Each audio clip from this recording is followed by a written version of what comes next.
안녕하세요. 임동훈 목사입니다. 오늘 날마다 말씀과 함께 본문은 사무엘상 6장에서 8장까지 말씀입니다.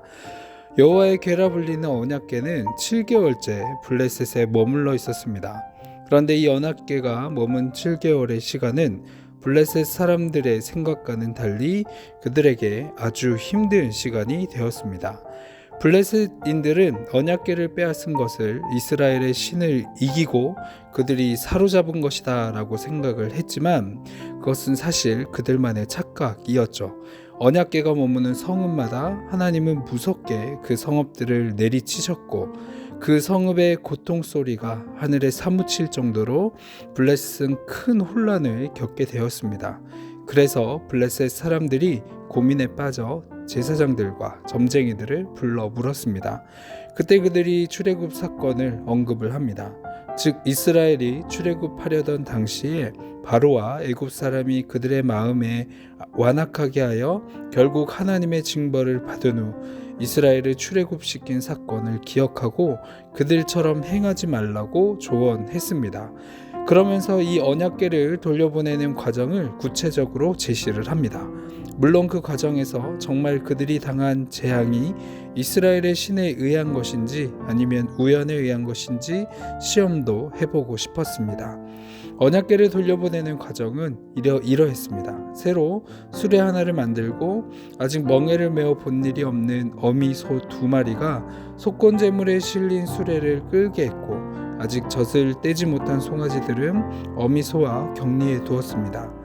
이런 상태로 어미소를 벳세메스로 향하게 하면 본능적으로 어미소는 새끼들이 있는 곳으로 가게 될 것으로 생각을 했습니다. 만약에 그런 경우라면 블레셋에 내린 재앙은 우연히 발생한 것으로 받아들여야 한다는 것이죠. 하지만 이런 자연의 법칙을 거슬러 새끼들이 있는 곳이 아닌 벳세메스로 간다면 이는 블레셋에 내린 재앙이 이스라엘의 신에 의한 것이다 라는 것이 증명되는 것이라고 여겼습니다. 그 결과가 12절 말씀에 있습니다. 암소가 벳세메스 길로 바로 행하여 대로로 가며 갈 때에 울고 좌우로 치우치지 아니하였고 블레셋 방백들은 벳세메스 경계선까지 따라가니라. 어미소는 새끼들이 있는 곳이 아닌 끝까지 벳세메스를 향해 갔습니다. 이 사건을 통해서 하나님의 초자연적인 섭리를 그려볼 수 있습니다. 하나님은 어떤 방법을 통해서든 당신이 이 세상의 주관자이시고 당신의 계획대로 세상을 운행해 가심을 세상에 드러내십니다.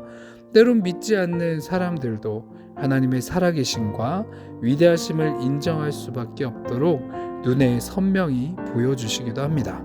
절대로 하나님께 실패란 없는 것이죠.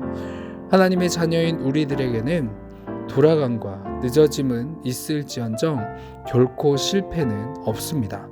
우리가 만일 우리를 실패로 여긴다면 그것은 우리 자신만을 실패로 여기는 것이 아니라 우리의 참된 소유주가 되신 하나님을 실패로 여기는 것이고 그분의 능력과 주권을 믿지 않는 것과 같습니다. 언약궤가 자신의 지역으로 돌아오는 것을 본 벳세메스 사람들은 기뻐했습니다. 그런데 그때 또 다른 사건이 벌어지게 되죠. 벳세메스 사람들은 여호와의 궤를 들여다본 이후로 하나님께서 5만 70명을 죽이셨다라고 합니다. 그런데 하나님은 성물을 다룰 때 민수기 4장 20절 말씀에 이렇게 말씀을 하셨죠. 그들은 잠시라도 들어가서 성소를 보지 말라. 그들이 죽으리라 라고 하셨습니다. 하나님께서 성막과 안에 있는 성물을 신중히 다루어야 함을 말씀하시면서 보지 말아야 할 사람이 보거나 잘못 따르면 죽을 수도 있을 것이다 라고 이미 말씀을 하셨던 거죠. 그런데 이 하나님의 말씀에 따르지 않고 불손함으로 언약궤를 잘못 대하여 하나님의 진노가 그들 가운데 임했습니다. 이 모든 사건은 하나님의 거룩성을 잘 보여줍니다. 우리가 주님 앞에 설 때 얼마나 모래 위에 지은 집처럼 견고하지 못한 세상을 무너지지 않을 반석처럼 여기며 살아가는 어리석은 존재인가라는 것을 보여줍니다. 그 이유는 우리의 진정한 강함이 누구인가를 돌아보게 하시고 그 강함이 되신 주님께로 돌아가기 위함입니다. 우리의 마땅한 일은 주님을 회피하지 않는 것이고 있는 모습 그대로 주님께 나아가는 것입니다. 이제는 우리의 발걸음을 돌리고 주님께로 나가는 삶을 살아가는 저 여러분 되기 소망합니다. 아멘. 기도하겠습니다. 사랑 많으신 하나님 아버지, 오늘도 우리의 삶을 주님께서 세밀하게 운행해 가심을 믿고 주님만을 우리의 주인으로 섬기며 따르는 삶을 살아갈 수 있도록 인도하여 주옵소서. 오늘 하루도 주님과 함께 기쁘게 살아가게 하실 줄로 믿으며 예수님의 이름으로 감사기도 드립니다. 아멘.